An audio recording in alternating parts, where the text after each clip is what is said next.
Can hate transform into love? A beautiful question. There was a man called Saul. He too hated Jesus. You see, in the beginning, as long as the mind is ignorant, it will go on hating out of jealousy, out of anger. But a day comes in his life when he became blind. He was walking through the forest and he stumbled upon a rock. His eyes started bleeding and he became blind. For 20 years, this man had hated Jesus and his followers. He had tortured many Christians, many followers of Jesus. And when he lost his eyes, the first name that came to his mind was that of Jesus. He ran, he ran to meet Jesus. And Jesus was sitting under a tree, engrossed in his bliss. And he didn't even recognize who this man was. Jesus simply moved his hand over Saul's bleeding eyes. And the greatest miracle happened. Saul's eyes were healed. And at that very moment, the old Saul died and a new Saul was born. Saul hugged the feet of Jesus. He cried and cried, and there was no stopping. With every drop of tear, his ego was washed away. His ignorance was washed away. And then Saul said, Master, from today the old Saul has died and a new Saul is born. And to remember this golden moment of transformation, from today I change my name from Saul to Paul. And this is how Saint Paul was born. Saul became Paul. Saint Paul is the founder of the Christian church. He built many churches in the medieval Europe, in the old age Europe. He became one of the greatest lovers of Jesus that the world had ever known. Hate can transform into love. And when it transforms, whole life transforms. There is no looking back. The sky is clear and you are ready to fly. In the omnipresence of the divine masters, how long can hate stand? Someday it has to give its way to love. The master says, if you want to hate me, be firm. Because if you move even a bit from your stand, then you may fall in love.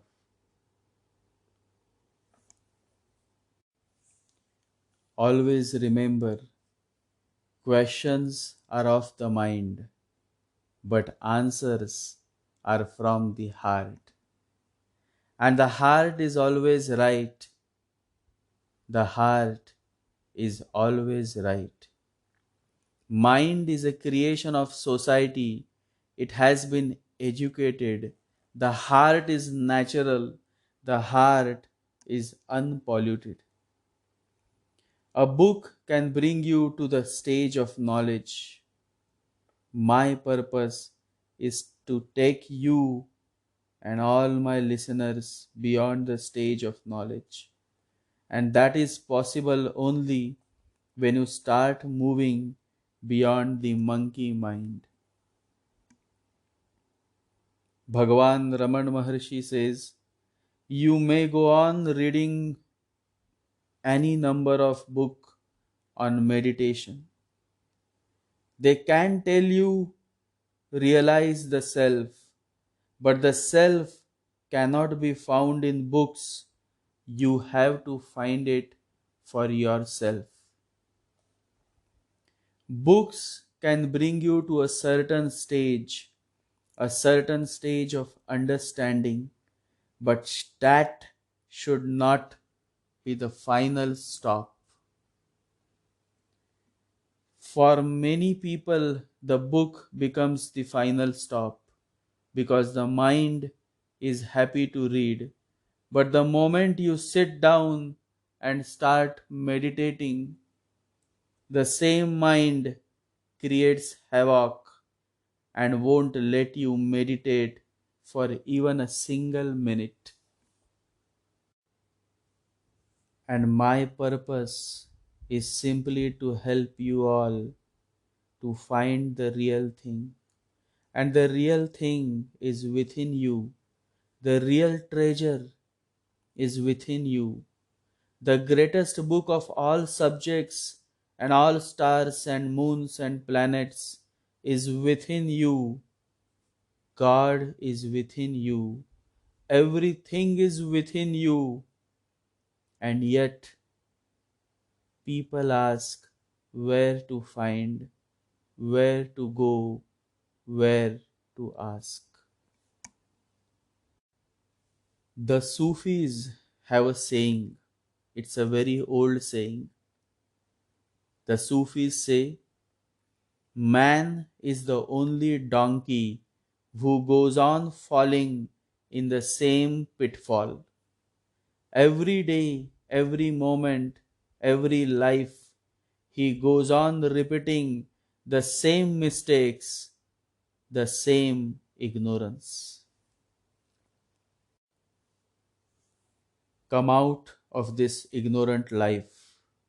Life repeats itself mindlessly until you become mindful. Many of you must have experienced breakups, divorces, failed marriages. Why? Because you are repeating the same mistakes, the same ignorance that you have been doing from the many past lives. Your sex life is also a failure. Why? Because you are not listening to what life has to say. Life is giving you a new direction. Life is saying enough, but you are not in a position to listen. Who is this you? It's your mind. The mind is a monkey. It won't let you live in peace. The nature of the mind is being restless. And because you become the mind, you continue to suffer. The mind is also very sexual. Let me tell you all this. The moon, which represents the mind, is highly sexual by nature. Sexual organs are directly connected to the mind. The mind controls your sexuality, your sexual organs. And the same mind also controls you. Now tell me how much havoc this mind can create, especially when you have become the mind, when you are following the mind, when you have become a slave of your mind. Mind is a beautiful servant, but the same mind is a dangerous master. Rahu is the north node of the moon, the mind. And it is this Rahu that makes you miserable. and you know the reason. The reason is the nature of clinging that Rahu brings along. Clinging or attachment is the root of human suffering. Why is it difficult for you to stay alone when your girlfriend or boyfriend has left you? Why? Because of the attachment. Because you have been clinging so much that now, when the other person has left, you are totally lost on what to do. And the irony is that you are again looking for someone to whom you can cling to. You see, your attachment, your clinging becomes the greatest hurdle between you and your happiness, your peace, your bliss. You only lose what you cling to, says the Buddha. So come out of this nature of clinging, and you will be able to do so when you start moving out of your mind, because it is the mind that clings. The heart is always free, always.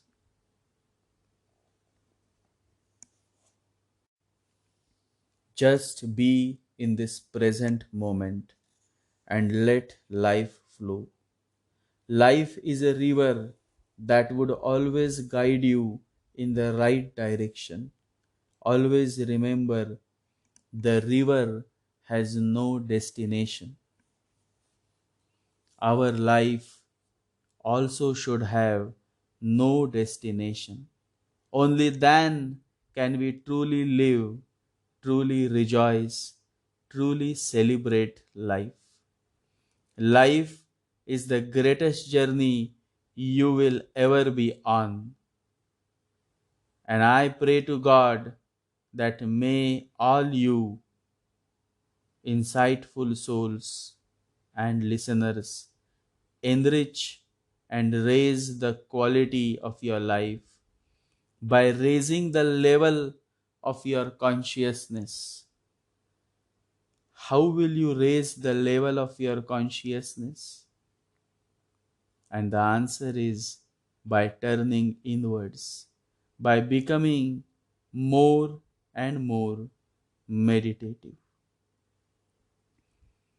Love deeply, love without jealousy, love blissfully, and help each other to be more meditative.